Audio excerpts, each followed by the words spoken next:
Hi viewers, welcome to our channel. Phone tapping వ్యవహారం తెలంగాణలో ఎటువంటి సంచలనం క్రియేట్ చేసిందో మనందరికీ తెలిసిందే. ఇప్పుడు అదే వ్యవహారం ఏపీలో కూడా ఉంటుంది, జరిగింది అని కూడా కొంతమంది అభిప్రాయపడుతున్నారు. కొన్ని న్యూస్లు రావడం చూస్తున్నాం. అయితే చంద్రబాబు గారు అండ్ పవన్ కళ్యాణ్ గారి ఫోన్లు ట్యాపులు చేశారు. వాళ్ళ అన్నీ కూడా ఆడియో లీక్ అయ్యాయి అంటున్నారు. అసలు ఎవరు చేశారు, ఎందుకు చేశారు, మరి ఇది ఎలా ఉండబోతుంది? సో ఇదే అంశం మీద డిస్కస్ చేయడానికి ప్రజెంట్ మనతో పాటు సీనియర్ జర్నలిస్ట్ జయదేవ్ గారు ఉన్నారు. వారితో ఒకసారి డిస్కస్ చేద్దాం. సో నమస్కారం సార్.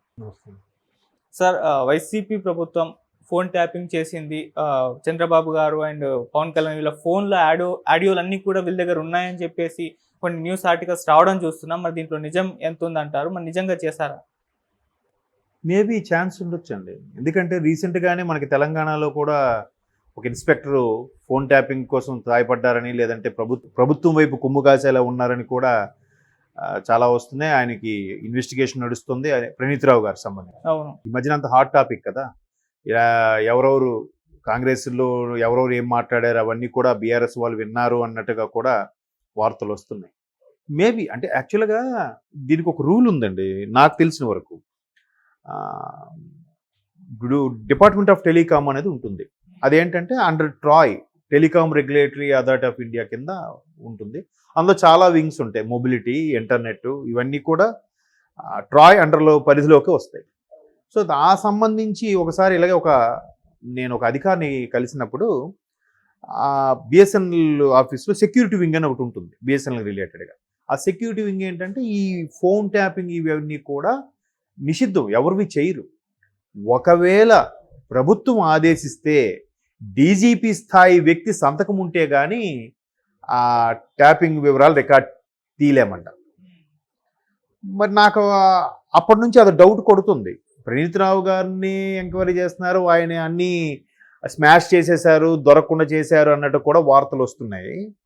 మరి అంటే వాళ్ళకి తెలియదని కాదు, మరి వాళ్ళు ఏ స్థాయిలో ఇన్వెస్టిగేట్ చేశారు ఏంటి అనేది కూడా నాకు డౌట్. నాకు ఎంతవరకు ఎవరైతే క్లారిఫై చేయలేదు.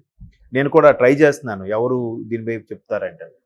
అంటే నాకు ఒక అధికారి చెప్పిన విషయం ఏంటంటే, ఆయన టెలికాం సంబంధించిన ఒక మంచి పొజిషన్ ఉన్న వ్యక్తే.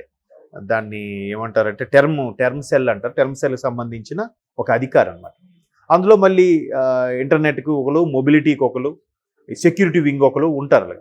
ఆ సెక్యూరిటీ వింగ్ సంబంధించిన అధికారి ఆయన చెప్పింది ఏంటంటే, ఒక డీజీపీ స్థాయి వ్యక్తి మాకు సైన్ చేసి ఇస్తేనే అప్పుడు మేము ఈ ట్యాపింగ్ రికార్డ్ చేస్తాము, లేకపోతే రికార్డ్ చేసిన విషయాలు బయటకు ఇస్తాము, లేకపోతే ఇవ్వమని చెప్పారు. మేము మరి ఇందులో డీజీపీ స్థాయి వ్యక్తులు కూడా ఇన్వాల్వ్ అయ్యారేమో తెలియదు. ఎందుకంటే గవర్నమెంట్, ప్రభుత్వం తలుచుకుంటే ఏముందండి, రాజు తలుచుకుంటే కొరడా దెబ్బలు కొదవా అన్న సామెత అన్నట్టుగా మేబీ చేశారేమో.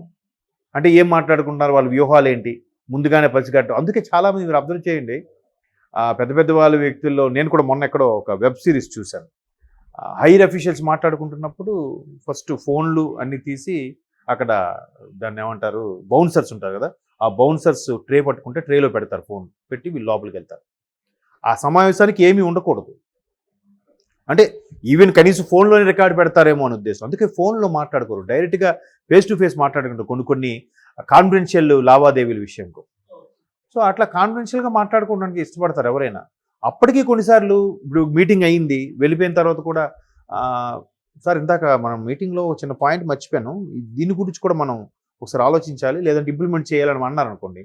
ఇంకా అది ట్యాపింగ్ చేస్తే ఏమవుద్ది, ఓహో వీళ్ళెంతసేపు మీటింగ్లో మాట్లాడింది ఇదా, దీని గురించి. సో వీళ్ళు ఇలా ప్లాన్ చేస్తున్నారు కాబట్టి దీనికి ఎత్తుకు పై ఎత్తు ఏమయ్యాలి అని ముందే ప్రభుత్వ వర్గం వాళ్ళు ఒక ఇది చేసుకుంటారు. కానీ అది చాలా తప్పదు, అలా తప్పదు. ఎందుకంటే జుకర్బర్గ్ ఎవరు, ఫేస్బుక్ వ్యవస్థాపకుడు, ఆయన ఎంత ఇంప్రెషన్ ఉండేది ఆయన మీద. అబ్బా ఒక కొత్త రకం సోషల్ మీడియాలో ఒకటి కొత్త పుంతలు తొక్కించాడులే అనుకున్న వ్యక్తిని ఆయన డేటాను అమ్ముకుంటున్నాడు అని తెలిసేసరికి ఎంత ఇంప్రెషన్ పోయింది మీకు ఐడియా ఉందా?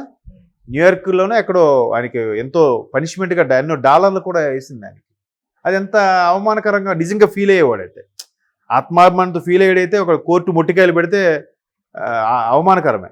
బట్ మన వాళ్ళకి అవేమి ఉండవు కదా, రాజకీయం అవేవి ఉండవు, పట్టించుకోరు కాబట్టి ఏం పర్లేదు. జుకర్బర్గ్ ఆ విషయంలో అంతే. ఇప్పుడు ఎంత డేటా అమ్మారంటే, ఇప్పుడు మీరున్నారు ఫేస్బుక్ ఓపెన్ చేస్తున్నారు, లేదంటే మీ తెలుగు ప్రాంతం వల్ల ఓపెన్ చేయాలి. తెలుగు ప్రాంతం వల్ల ఏం చూస్తున్నారు ఎక్కువ, వీళ్ళు సినిమాలు, ఐపీఎల్, నెక్స్ట్ వంటల గురించి చూస్తున్నారు వీళ్ళు.